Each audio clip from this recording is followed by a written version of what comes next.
as our good friend Khaled would say, another one. We got Special cloth alert. special cloth alert. You know, so we did this previously. Unfortunately, we lost a bit of audio, but so we want to come back. Let's talk about this again. And it's never too late, right? So the movie's been out for what, like a week now? Yeah, Tenet has been out. It came out, or no, I don't even think it's been a week. Has it? Has it been a week? Oh yeah, it did. I think it's been a week. Last Wednesday is when, because last Wednesday is when we went to go see almost a week. Almost a week. Yeah. Yeah. So here's why I think. Here's the really interesting thing about this film, and like, you know, why this review, regardless of whenever we do the review, is gonna, you know, make sense, and it's gonna be like worthwhile. And I think you know, our listeners are gonna be able to take something from it, because this film is so complex that even almost a week after having seen it, like I'm still like thinking back to certain moments throughout the film and like still trying to understand it. So you know, I was glad to come back and reshoot this, because I feel like I want to share my thoughts about it, and I hope some of our listeners learn something from us when we talk about this movie. Yeah. So yeah, let's just jump right into it. So getting into the synopsis of the film, armed with only one word, Tenet, and fighting for the survival of the entire world. That's pretty lofty, right? Like, how would you like to, you know, what if you just... First day on the job, all right, like, you have to save the world. Wait, what? I haven't even set up my direct deposit yet. My insurance doesn't kick in for that first 90 days. What? I gotta save the world. Am I still on a probation period? Shot? I don't know. When's my review? I don't know. When can we talk? And you save the world, and they say, "Hey, you know, it's just not working out." Yeah, you know, we didn't like how you blew up some of those buildings. Cost us some money. I don't know. We're gonna have to let you go. A protagonist journeys through a twilight world of international espionage on a mission that will unfold in something beyond real time. This film was, of course, directed by the great one himself, Christopher Nolan. Nobody else calls him the great one except for me. And also written by Nolan as well. Let's just jump into the plot. That's obviously going to eat up a majority of this conversation, is just digging into what the fuck was this movie about? Yeah. So the plot of this film, again, it's so complex, and I feel like it's multifaceted. There's so many layers. I'm going to try and share my thoughts on it as simple and as clean as possible. Time, right?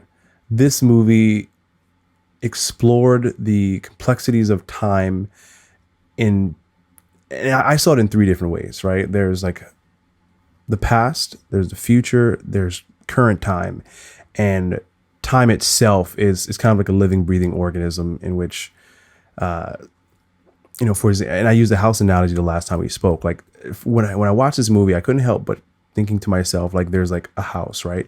And inside the house, time is moving at one speed, so to speak, right? And then you could either enter the house from the front door, or you could enter the house from the back door. If you enter from the back door, you're moving backwards through time. If you enter at the front door, you're moving forwards through time. But again, and even if when you're in the house, if you're not from that time, your time is still moving separately in and of itself. I just had a mini stroke with you explaining that. Yeah. Makes sense. Seizure, yeah. if you've seen the movie, it makes sense. But again, this protagonist is kind of like on this journey to save the world by going back in time, going forwards in time, kind of like manipulating time, ultimately to find this device that our villain in this movie, who's played by, what is it, Kenneth Branagh? Branagh, cool. Yeah, and we'll get into some of our favorite characters in a little bit. But this film, again, for me, just really like speaks to like the complexities of time. And I love any movie about time. And like, you know, even Endgame, right? Endgame, they kind of like spoke to the time theory thing. Yeah. And it's beautiful how in Endgame, the theory of time could be one thing, and here in this movie Tenet, they look at time in a completely different way. Yeah. Well, this is one of the more creative ways of playing. Which one do you think was more creative? Endgame's exploration of time, or this one? Is that even? Are you being serious? I really like how Endgame addressed time. You know, in order to like go back, get the Infinity Stones. Yeah, but it was all very sort of like a normal way of handling. This was You think this is just far more complex? Yeah, this is completely off the map in terms of, for one, you know, we'll talk about sort of the cinematography a little later, but with the way that they shot this movie and with the way and with how they executed, like, there's one thing to talk about the theory, right, which was confusing, yes, but it was another thing to show it. Yeah. And with them combining the two of those, it was just, I don't know what you even compare it to. I don't even know if there is a comparison really to it as far as how they were able to sort of manipulate time, both visually as well as just, you know, in terms of the concept of it. But to kind of go back here, this movie, you know, it has to basically do with David Washington, who plays the protagonist, John David Washington. And he, you know, at the start of the movie, he's like, you know, he within like the first like 5 minutes of the movie, he pretty much, you know, bites the dust, right? Yeah. So that's where we sort of pick things up. Then we sort of go basically right into trying to understand what this whole sort of reversal of time is, you know, what this, what they call inversion is. He comes across it right before he dies, or was about to die. And then, you know, he's explained like what it is and all this other stuff. And that's, I thought, was like the slowest part of this movie, was sort of the beginning part where it's being explained to you what's going on, what's inversion and all that other stuff. Right. But then basically, you know, as he's trying to uncover what this inversion is, who's behind it, you know, what kind of devices are behind it, what's all going on. He meets Robert Pattinson's character, who you know, he plays Neil, who seems to kind of be in the know about certain things. You know, he seems to have an extra set of knowledge about a lot of things going on, and so from that they kind of build together this team, all of which they don't know each other, but they're all working towards the same goal. Basically, somebody's hiring them to do a lot of these fucking, you know, a lot of different parts, but they're not necessarily working all together. Yeah. To achieve this sort of goal of stopping this inversion of time. And so I thought all that was kind of the slowest part of the movie. Shit doesn't really pick up, you know, I think, until we get to that car chase scene where we really see this inversion in like full blown, like, okay, here it is. Yeah. And it was, I don't give a fuck what happened before that. Didn't really care what happened after that. My mind was blown at that point of like, fuck. To talk about it for like half the movie and then to show it was just something else. And so I thought that was definitely like the high point of the plot itself. And it was interesting in how the movie itself is kind of like inverted, right? That as they're going sort of forward in time, they're also kind of going back in time at the same time, but it takes place on just so many different levels, you know, in that, like even like the fight scene where, the protagonist is essentially fighting himself, right? It was so cool to sort of, and that's kind of our point of like, okay, we're going forward in time. Boom. Now we're kind of going back in time. And that was so fucking mind blowing to watch as well. Just so many fucking scenes like that. The one thing I can say about the plot that I didn't really care for was, so we get Elizabeth Debicki's character. She plays Kat, right? Mm-hmm. And so she is married to Kenneth Branagh, his character Andre, who's sort of the antagonist of the film, right? I didn't really care for their relationship because it didn't really make too much sense. It's kind of just like he met her. He was like, "I'm gonna risk the entire world for you." It's like, you know, it's like Thanos. I don't know you, like, you know, I don't even know who you are. Like it was a little abrupt, you know, a little too soon to do that, at least in my opinion. But you know, you felt like it was like forced a little bit, or at least it wasn't fully explained, like why he cares so much about her in order to like risk everything for her, right? Like that I didn't necessarily care for. And while we're sort of on the subject, so we have Andre's character, he's the antagonist of the film, and then we find out that he's not really the antagonist of the film. He's kind of like it's a case where he's working on behalf of Like people in the future. people in the future. So basically it's a plot from people in the future that, you know, and then that's when this movie kind of gets a little bit political too, in that it's people in the future knowing that their future's fucked, trying to basically go back in time to, like, you know, prevent us from fucking up the world. So there's a bit of I think politics in there, just a bit, but not, you know, not overly done, but just enough to make you know that it's there. And so they're the actual sort of, like, you know, the villains of the film. And so I actually kind of appreciated that it wasn't like, and Kenneth Branagh, he didn't play like this maniacal, like, you know, like ghoulish, like, yes, I want to, you know, destroy the world. Yeah. Like, it wasn't like one of those fucking weird, stupid, like Dr. No kind of situations. It was like he was tasked with a purpose, and he was trying to just carry out that purpose, even if it meant potentially ending the world, which was done with assembling basically this sort of I guess machine that that could I guess, and this is we were in the car and we were talking about it on our way back, and we were like, yeah, I got to go back and watch it specifically for this, but to figure out exactly like how it was going to actually destroy the world, how the device was. But, you know, I like the point that you made about how, like, the real villains in this film, we never actually see them. We never hear from them. We never get to meet them at any point in time. They're kind of like a shadowy figure operating in the background, pulling these strings and, like, you know, making these moves to destroy the past for their own selfish reasons in the future. But again, we never really, like, see them, hear them. We never really get to confront them in a way. It's all being done through Andre, which is really interesting. I can't think of any other film that it's been like that. And maybe, you know, going back to Marvel, like, we've seen some of that in, like, a lot of these Marvel films, or like the James Bond and Mission Impossible films, where there's, like, you know, what was it, Ghost Protocol? There's the syndicate that was operating behind the scenes, right? Yeah. It's a lot like that. And we know that Christopher Nolan is a James Bond fan. So maybe he kind of pulled that from some of his Bond films. Yeah. So with that being said, and I do want to kind of come back to some points on the plot, but let's move on for now to the characters in the film. So John Papsadera was the casting by credit for the film. Who, you know, as always, was your runner-up? Who's your MVP? Hit me. So I have two MVPs, or I'm sorry, I have two runner-ups actually.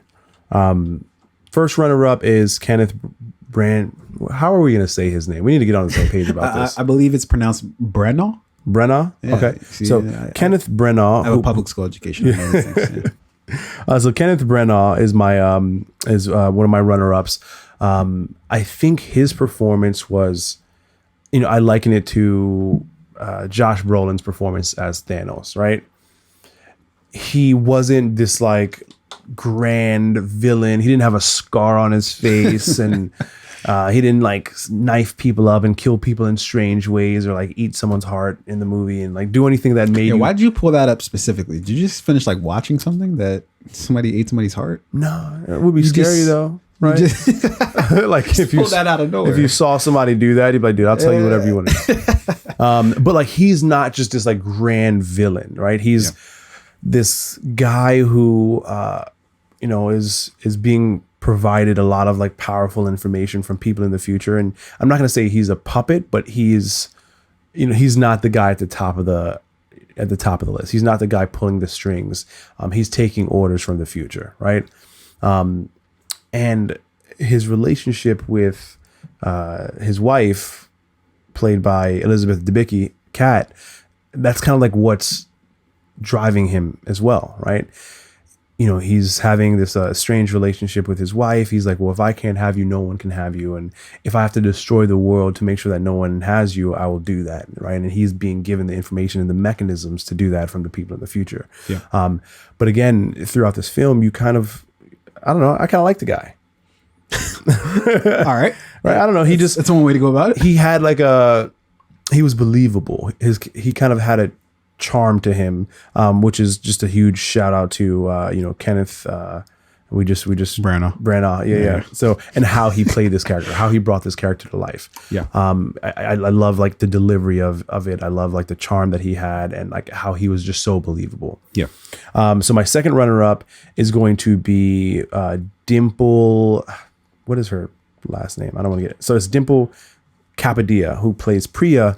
And in this film, she's the one who's more or less working with the protagonist to stop this event from happening.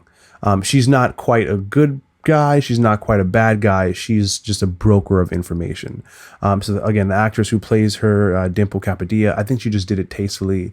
Her role and her character was very important to the story, but she didn't like overplay it in any way. She didn't underplay it in any way. She was, whenever she was on film, and I like how they introduced her character too. When Robert Pattinson and David Washington, the protagonist, and what's David Pattinson's character's name again? Neil. Neil. So when the protagonist and Neil break into the house, at first they think it's her husband who's the one calling the shots. Then they come to find out that it's her.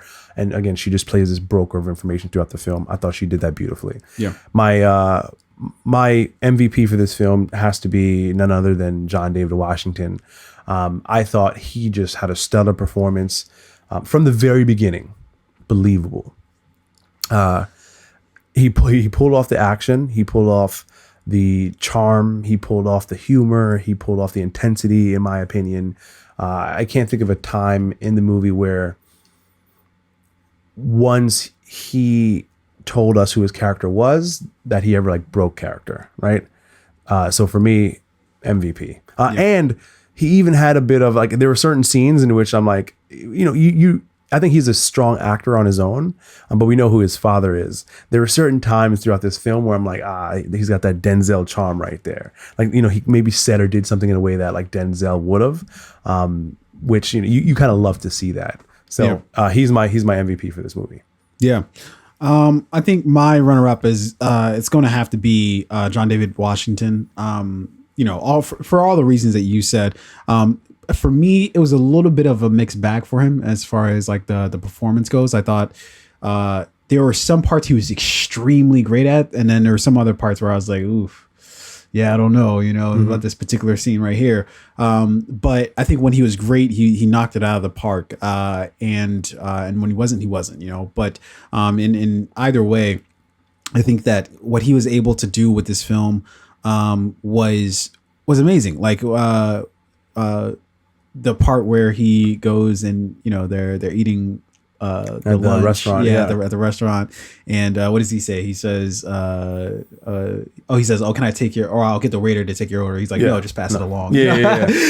And it's just like that, and it's very Bond-esque, right? Like we talked about how Nolan is a bit of a Bond fan.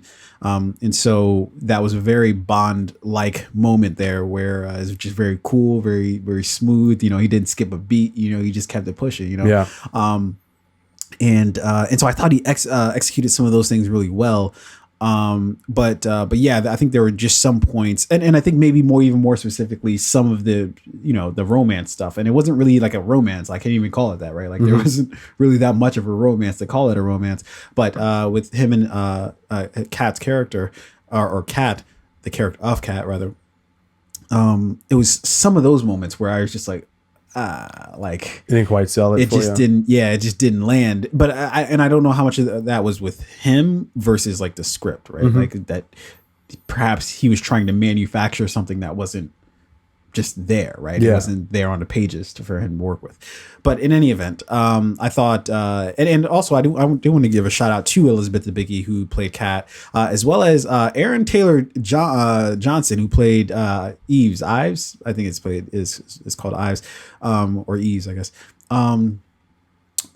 But he popped up in the film, isn't in it for like a tremendous amount of time at all. Yeah. But it was like, oh shit, like that's him. And, he played like he was dope, in it. And so, yeah, shout out to him. Obviously, I don't think he is. And shout out to Michael Caine as well. This is his 2000th film with Christopher Nolan. There is not a single Christopher Nolan movie that Michael Caine is not in. He played Alfred in the Dark Knight series. Dark Knight Rise, yep. He was in Inception as like the professor. Yep. What else is he in? He was in Interstellar. He was the really? father in Inception. Brand's father.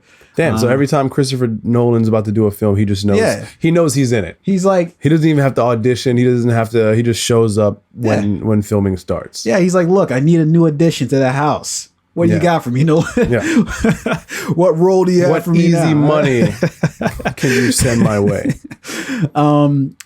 So yeah, I just wanted to give them a shout out. But my MVP of the film, it has to be Robert Pattinson. I think he's also not in the film like too much, but when he is, he like in the crazy world that we're in this Tenet film, he's the calming factor in the film, both in his character, but then also just his presence in the film. I think is just, it kind of brings us everybody back down to earth a bit of like, okay, let's all breathe a little bit, let's all try to figure this out. And I think that was sorely needed, and he did it to a T,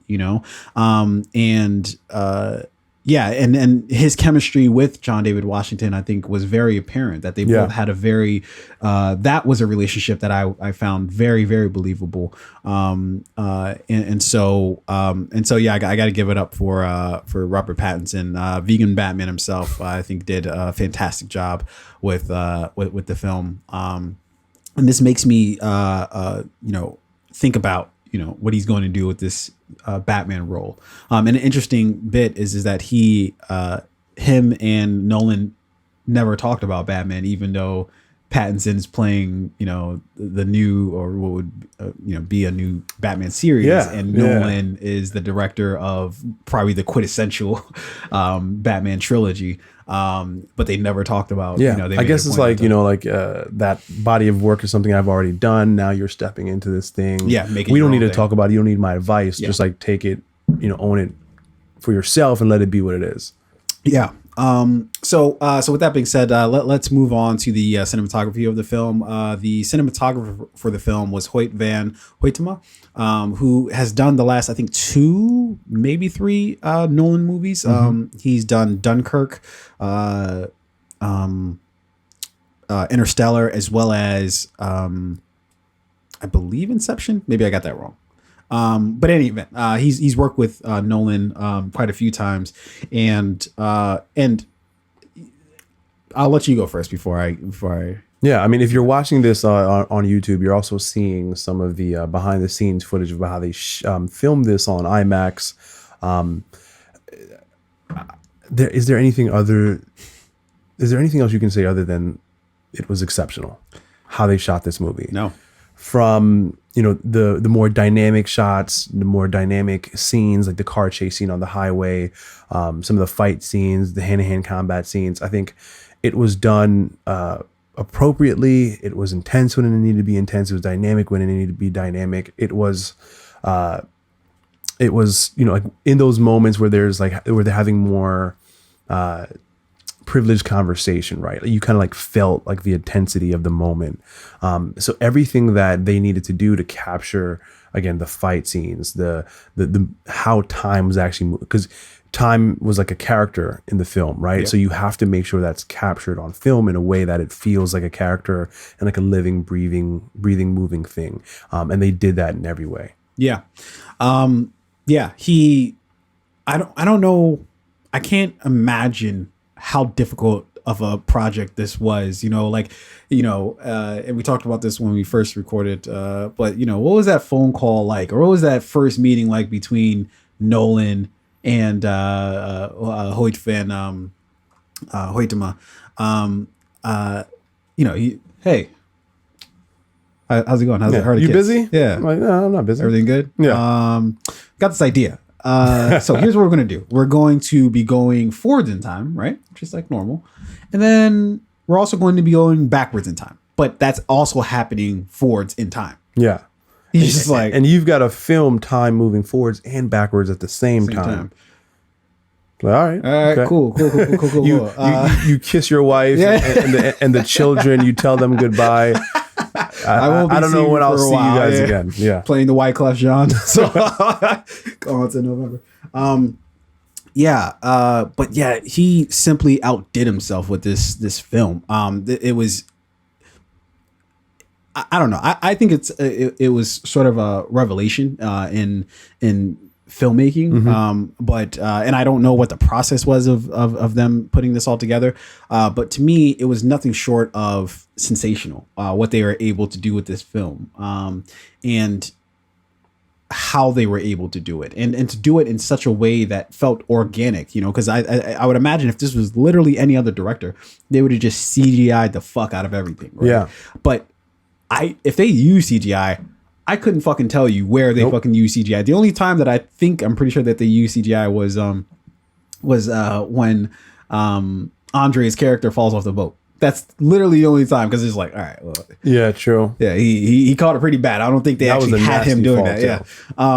What if he actually really did? Yeah, I know, right? Every bone in his body broken. But yeah, this film was spectacularly shot. Everything felt really organic with it. It felt real. They fucking crashed a plane into fucking into like an airport hangar, or a hangar or some shit. They spent they spared no expense when it came to film. And that's very literal, right? Like, it was one of the most expensive films in history. So and then also I should give Jennifer Lame a shout out too. And I think this is Nolan's perhaps his first time working with her, but she edited the film. And I can't imagine what kind of undertaking that must have been. Where do you start? I don't fucking know. You can start backwards in time. You can start forwards in time. I don't know. It's up to you. You get your coffee and you sit behind your computer and you're just like, fuck, do I start at the end of the film and edit backwards? Does it even matter? Yeah. You can probably start anywhere. You just pick some footage and you're like, well, it really won't matter because this film is moving forwards and backwards. So it doesn't matter where I start. Yeah. Okay. So let's talk about the soundtrack super quick. The music by credit on this is of course Ludwig Göransson, who has a ton of credits for himself. Obviously has a very storied history. And what's unique about this film is that typically Nolan, especially on a lot of these bigger projects, has worked with Hans Zimmer for years now. I think throughout the entire Dark Knight trilogy, as well as Interstellar, Dunkirk. Although I'm not terribly sure about I'm pretty sure he worked on Dunkirk as well. But then Inception as well. It's all been Hans Zimmer. And then this time, I don't know if maybe their schedules just didn't line up, or maybe Nolan's like, yeah, I'm just tired of looking at your face.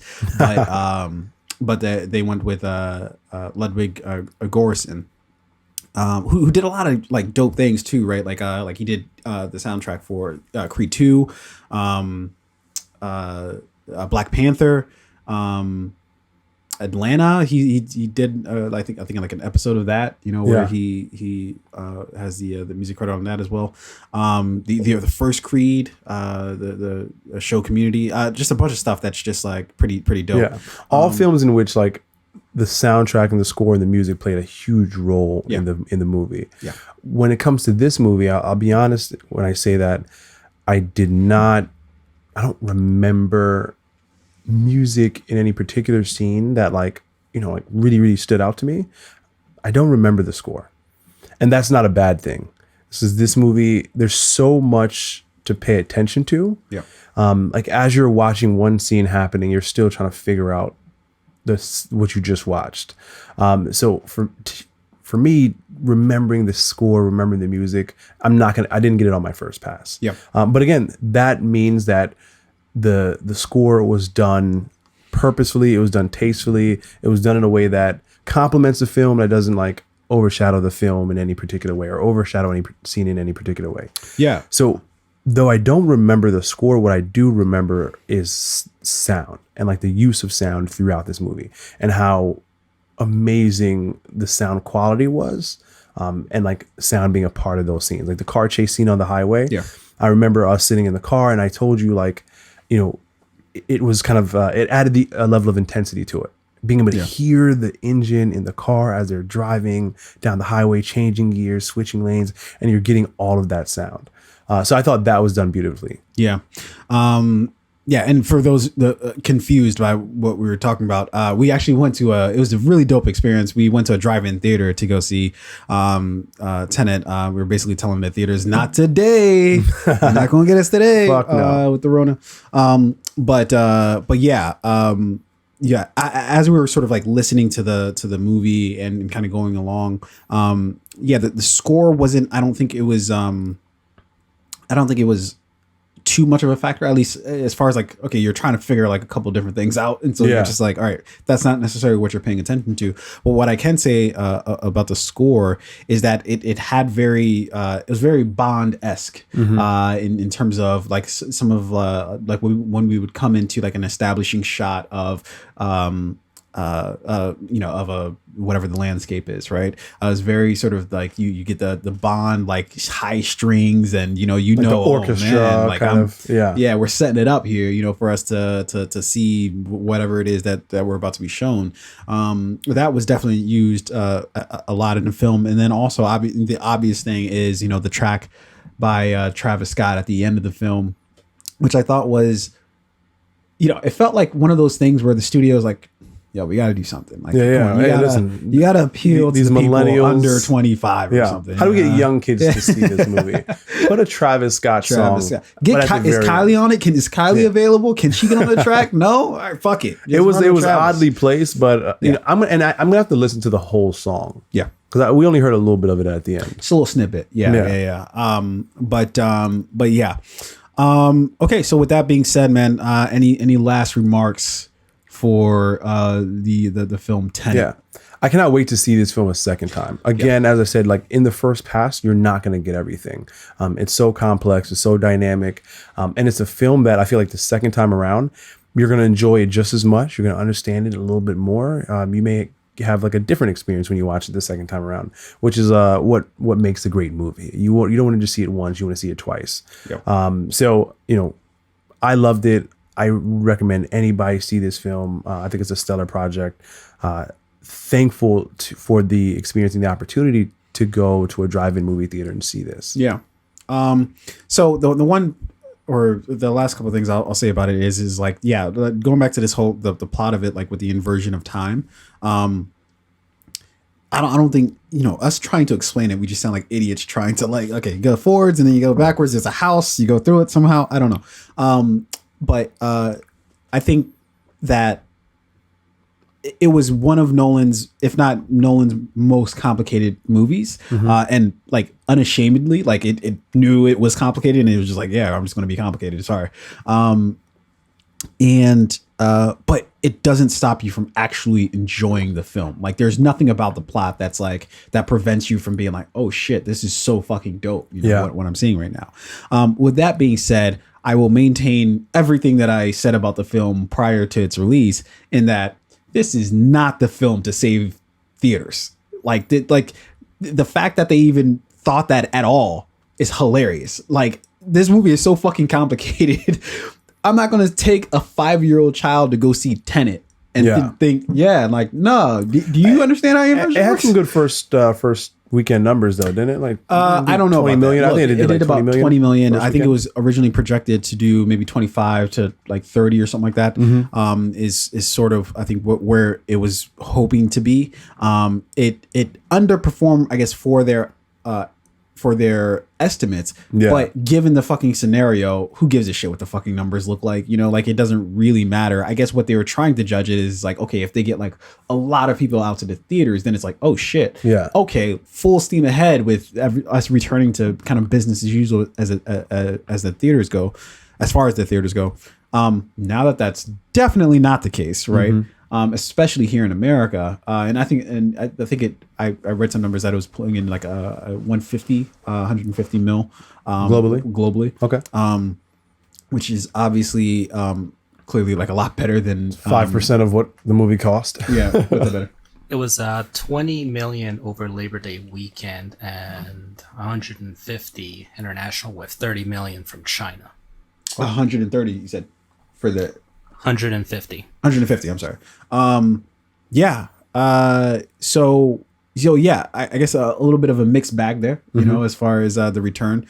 obviously the movie cost about $200 to make, so that's a little bit of a punch in the gut. But what the fuck were they expecting, right? Like this is pretty much what it was going to be because of the fucking the scenario, circumstances right? that we're in. Yeah. So I don't think that this was the movie that was, they were hoping, back when they were going to release it in June or was that July? It might have been July, that they were going to originally like release the movie, and then they had to move that date, and then they just kept moving it back.